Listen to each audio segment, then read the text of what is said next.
ಇಲ್ಲ, ಬಂದವ್ರ ಕಾಟ ಇಲ್ಲ. ನಾನು ಹೇಳ್ತಾ ಕೇಳಿ 365 ದಿನ ನೀವು ಹಿಂಗೆ ಇದ್ರು ಜೀವನ ನಡೆಯುತ್ತೆ. ನಿಮ್ಮ ನಂತರ ಯಾರು ಈ 2 ದಿನ ನಿಮ್ಗೆ ಯಾರು ಕಮಿಷನ್ ಕೊಟ್ಟಿಲ್ಲ, 365 ದಿನ ಕೂಡ ನೀವು ಹೇಳಿ ನಾನು ಪ್ರಿಯಮ್ಮ ಕೊಟ್ಟಿದ್ದೀನಿ ಸರ್. ಕರೆಕ್ಟಾ?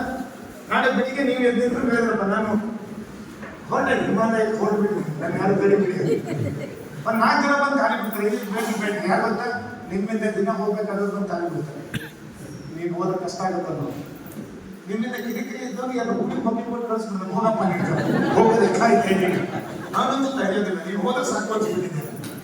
ಇಂಥದ್ರಲ್ಲಿ ಇದ್ರಲ್ಲಿ 10 ಜನಕ್ಕೆ ಮನಸ್ಸು ನೋಡೋಕೆ ಇರೋದು. ಇವ್ನು ಯಾವಾಗ ಹೋಗ್ತಾನೋ ಅಂತ ಅವ್ರು ಹೇಳೋದಿಲ್ಲ, ಒಳಗೊಳಗೆ ಖುಷಿ ಪಡ್ತಿರ್ತಾರೆ. ಅಂತೂ ತೊಳಕು ಪೀಡಿ ಅಲ್ವಾ? ಕರೆಕ್ಟಾ? ಯಾರು ನಮ್ಮ ಜನ ಅಂದ್ರೂ ಬೆಸ್ಟ್. ನನ್ನಿಂದಲೇ ಫ್ಯಾಮಿಲಿ ನಡೀತಾ ಇದೆ. ನಾನು ಅನ್ನಲೇಬೇಕು, ನನ್ನ ಆಫೀಸ್ ಕೂಲಿ ಮಾಡಲೇಬೇಕು.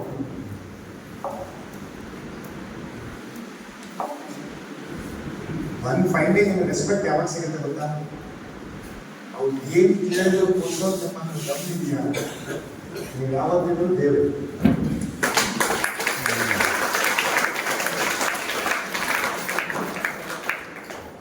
ಕೊಡ್ಸಕ್ ಇಲ್ವಾ? ಬೇಕಾದ್ರೆ 10 ವರ್ಷ ನೀವು ಕೊಡ್ಸಿ, 11ನೇ ವರ್ಷ ನಿಮ್ಗೆ ಕೊಡ್ಸಕ್ಕಾಗಿಲ್ಲ ಅಂದ್ರೆ 10 ವರ್ಷ ಕೊಡ್ಸಿದ್ದೆಲ್ಲ ನೀರಲ್ಲಿ ಮಾಡಿರೋ ಹೋಮ.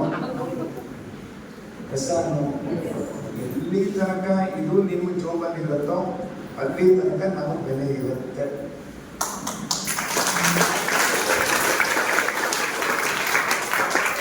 ಇದು ನನಗೆ ಅರ್ಥ ಆದಂತ ಸತ್ಯ. ತುಂಬಾ ಜನ ಕೇಳ್ತಾರೆ, ಸರ್ ನೀವು ಯಾಕೆ 2 ಗ್ರಾಮ್ ಮಾಡಿರೋದು, ಯಾಕೆ ಇಷ್ಟು ದೊಡ್ಡ ಚೈನ್ ಹಾಕ್ತಿರ್ತೀರ? ನನಗೆ ಇದೊಂಥರ ಡಿಬೇಟ್ ತಿಳಿಸ್ಕೊಳ್ಳೋ ಟೈಮ್ ಇದೆ. ಮನೆಗೆ ಬಿಸ್ನೆಸ್ ಬಂದು 5-10 ವರ್ಷದಲ್ಲಿ ನಾವು ಊಟಕ್ಕೆ ಇರ್ತೇವೆ.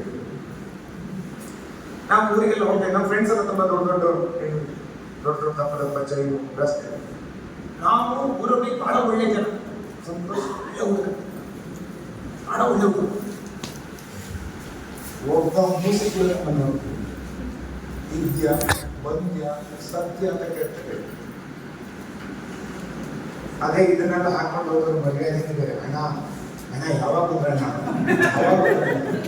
ಸರ್, ನಾವು ಬರ್ತಿದ್ದು ಇಲ್ಲಿ ವ್ಯಕ್ತಿತ್ವ ಬೆಲೆನೇ ಇಲ್ಲ. ಒಂದು ಹಂತಕ್ಕೆ ಮಾತ್ರ ಆಟಿಟ್ಯೂಡ್ ಜನಗಳಿಗೆ, ಕೆಲವರಿಗೆ ಇದ್ದು ತೋರಿಸ್ಕೊಂಡು ಇಲ್ವೇನೋ ಅಂತ. ನಾವು ಬೇಕಂತೇನಲ್ಲ, ಈ ಸಮಾಜ ಕೆಲವೊಂದು ನಮ್ಮನ್ನ ಬಹಳ ನೋಡಿ ಆಗಿರುತ್ತೆ. ಅದ್ರ ತಕ್ಕಾಗ ನಾವು ಬಿಹೇವ್ ಮಾಡ್ತಿರ್ಬೇಕಲ್ಲ ಇಡೀ ಸಮಾಜ. ತುಂಬಾ ಜನ ಹೇಳ್ತಾರೆ, ಏನು ಕಾರ್ಯನಾದ್ರೂ ಜೀವನ ನಡೆಯುತ್ತೆ, ಬರು ಕಾರ್ಯನಾದ್ರೂ ನಡೆಯುತ್ತೆ, ಮನೆ ಇಲ್ಲಾದ್ರೂ ನಡೆಯುತ್ತೆ, ಏನಿಲ್ಲಾದ್ರೂ ಜೀವನ ನಡೆಯುತ್ತೆ. ಅದರಲ್ಲಿ ನಿರ್ಭಯದಿಂದ ಸ್ವಾಮಿ ವಿಡಿಯೋ ನೋಡಿದ್ರಲ್ವ ಎಲ್ಲ ಸಂಪಾದನೆ ಮಾಡಿದ್ರೆ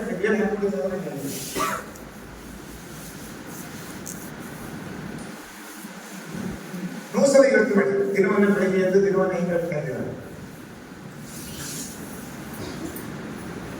ಯಾರೋ ಅಪ್ಲೈ ಹೇಳ್ತಾರೆ ಅಂತ ಮೊದಲಿಗೆ ಬಿಸ್ನೆಸ್ ಮಾಡಕ್ ಹೋಗ್ರಿ. ನಾನು 1000 ಜನ ಹೇಳ್ತಾ ಇಟ್ಸ್ ಆಲ್ ಟೆಂಪರರಿ ಮೋಟಿವೇಶನ್. ನಾನೇನು ಇವತ್ತು ಹೇಳಿದೆ, ಇವತ್ತು ಆಗೋಬೇಕು, ಮೇಬಿ ಇನ್ನೊಂದು 10 ಗಂಟೆ ಹೋಗ್ತಾರೆ. ಒಂದೆರಡು ದಿನ ಹೋಗಿ ಕೂತ್ಕೊಂಡು ನಾನು ಏನು ಹೇಳ್ತೀನಿ ಅದು ಒಂದು ಸ್ವಲ್ಪ ಬೆಳಕು ಹಾಕ್ಕೊಂಡು ಹೋದ್ರೆ ಬರೀ ಏನು ಮಾಡ್ತಾ ಇದ್ದೀನಿ. ನಮ್ಗೆ ಎಷ್ಟೋ ಸಲ ಟ್ರೈನಿಂಗ್ ಹೋಗ್ಬೇಕಂದ್ರೆ ಮನೆ ನಾವು ಮುಂದೆ ನಾವು ಮಾಡ್ತಾ ಇದ್ದೀನಿ. ನಾನೇ ಬೈಕೊಳ್ತೇನೆ, ಏನ ನಿಮ್ಮ ಒಂದು ಜೀವನ,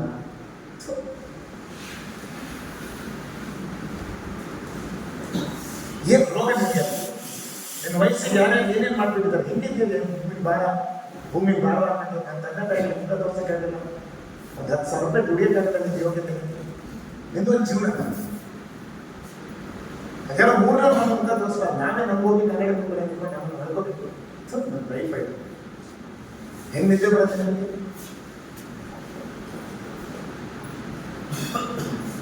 ಎಷ್ಟೋ ಸಲ ನಮ್ಗೆ ಅನ್ಸೋದು ನಾನು ಕಾರ್ ತಗೋಬೇಕಾದ್ರೆ ಒಂದು ಕಾರ್ ತಗೊಳ್ಳೋಕೆ ನಮ್ಗೆ ಏನಾಗ್ತಿಲ್ಲ, ಎಲ್ಲ ಪ್ರೈವೇಟ್ ಜೆಟ್ ಅಂತ ತಗೊಂಡಿದ್ದಾರೆ. ನಿನ್ನೆ ಮುಖೇಶ್ ಅಂಬಾನಿ ಅವರ ಮಗನ, ಅನಂತ್ ಅಂಬಾನಿ ಅವರ ಮಗನ ಫ್ರೀ ವೆಡ್ಡಿಂಗ್, ಐಷಾರಾಮಿ ರೂಲ್ಸ್ ಖರ್ಚು ಮಾಡಿದ್ದು 1200 ಕೋಟಿ ರೂಪಾಯಿ.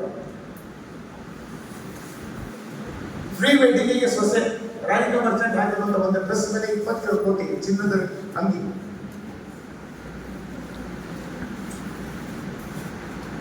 ಒಂದು ಫ್ರೀ ವೆಡ್ಡಿಂಗಿಗೆ ನಾನು ರಾಹುಲ್ ಸರ್ ದಿವ್ಯ ಸರ್ ಕಡೆಗೆ ವಾಕಿಂಗ್ ಹೋಗ್ತಾ ಡಿಸ್ಕಷನ್ ಮಾಡ್ತಿದ್ವಿ. ಏನ್ ಲೈಫ್ ಒಂದು ಫ್ರೀ ವೆಡ್ಡಿಂಗ್ 1200 ಕೋಟಿ ಖರ್ಚು ಮಾಡಿ ಮನುಷ್ಯ ನಮ್ಮ ತರನೇ ಮನುಷ್ಯ. ಇದೇ 50 ವರ್ಷದ ಹಿಂದ್ಗಡೆ ಅವರ ಪೆಟ್ರೋಲ್ ಬಂದು ಪೆಟ್ರೋಲ್ ಹಾಕೊಂಡಿದ್ದವು ಅಷ್ಟೇ. ಇದೇನು 1000 ವರ್ಷದ ಹಿಂದಿನ ಸ್ಟೋರಿ ಅಲ್ಲ. ಕ್ರಿಸ್ತಪೂರ್ವದಲ್ಲಿ ಕೋಟಿ ಅಂತಿದೆ ಅಲ್ಲ. 100 ವರ್ಷದ ಹಿಂದ್ಗಡೆ ಅವ್ರ ಅಪ್ಪ ಹುಟ್ಟಿರ್ಬೇಕು. ಸಾಮಾನ್ಯ ಧೀರುಭಾಯಿ ML ಸ್ಟಾರ್ಟ್ ಮಾಡಿದ್ರೆ ಒಂದು ಕಂಪನಿ ಅವ್ರ ಮಕ್ಕಳು ಮದುವೆ 1200 ಕೋಟಿ ಫ್ರೀ ವೆಡ್ಡಿಂಗ್. ಮೊನ್ನೆ ನಿಶ್ಚಿತಾರ್ಥಕ್ಕೆ ಎಷ್ಟು 1000 ಕೋಟಿ ಮಾಡಿದ್ರು. ಈಗ ಫ್ರೀ ವೆಡ್ಡಿಂಗು ಇನ್ನು ಮದುವೆ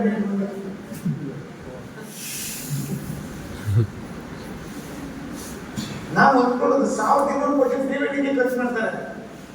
ನಮ್ಮ ಲೈಫಲ್ಲಿ ಸಾಹಿತ್ಯೊಳಗಡೆ 1,000 ಕೋಟಿ ಸಂಪಾದನೆ ಮಾಡ್ತಾರೆ.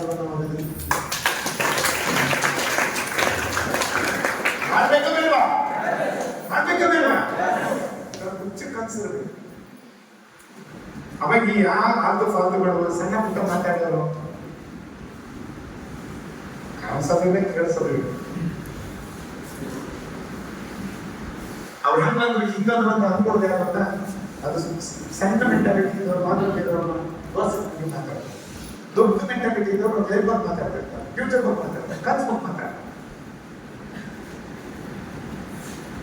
ಆ ಥರ ನಿಮಗೆ ಕನಸಿದ್ರೆ ಈ ಬಿಸ್ನೆಸ್ ತಿಳಿಸ್ಬೇಕಲ್ಲ. ಬದುಕುದಕ್ಕೆ ಹೊರಗಡೆ ಬೇಕಾದ್ರೆ ಜಾಬ್ ಸಿಗುತ್ತೆ. ಜಾಬ್ ಅಲ್ಲ, ಕೆಲಸ ಇಲ್ಲ, ಏನು ಮಾಡ್ದೇನೆ ಬದುಕ್ತಿರೋ ಬಹಳಷ್ಟು ಮಂದಿ ಇದ್ದಾರೆ. ಇದರೇ ಯಾರೋ ಬದುಕೊಂಡು ಏನು ಮಾಡಲ್ಲ, ಆರಾಮಾಗಿ ಬದುಕ್ತಾರೆ. ನಾನು ಎಷ್ಟೋ ಜನ ನೋಡಿದ್ದೆ, ಏನಂದ್ರೆ ಏನೋ ಕೆಲಸ ಮಾಡಿದ್ರೆ 5-6 ವರ್ಷ ಅಪ್ಪ ಅಮ್ಮನ ಮನೆಯಲ್ಲಿ ಪಾಕೆಟ್ ಮಾಡ್ಕೊಂಡು, ಮನೆಯಲ್ಲಿ ಅಪ್ಪ ಅಮ್ಮನಿಗೆ ಹೊಡೆದಾಕೊಂಡು, ಅವು ಕೂಲಿ ಮಾಡೋದ್ರಲ್ಲಿ ಹುಡ್ಕೊಂಡು ಅಂತವ್ರು ಎಷ್ಟೋ ಮಂದಿ ಇದ್ದಾರೆ. ಕೆಲಸ ನೋಡಿದಾಗ ಒಂದ ಬರ್ತೀವಿ ಬದುಕಿ ಅವ್ರದ್ದೊಂದು ರಾಜ ಏನು ತಲೆ ಕೆಲಸ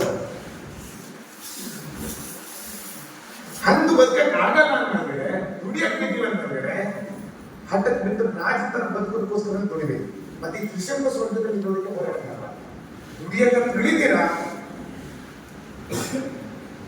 ಕೈ ಕುಯಿ ಕುಯಿ ಕುಯಿ ನಮ್ಮ ಸೀರೆ ಇಲ್ಲ. It's my life.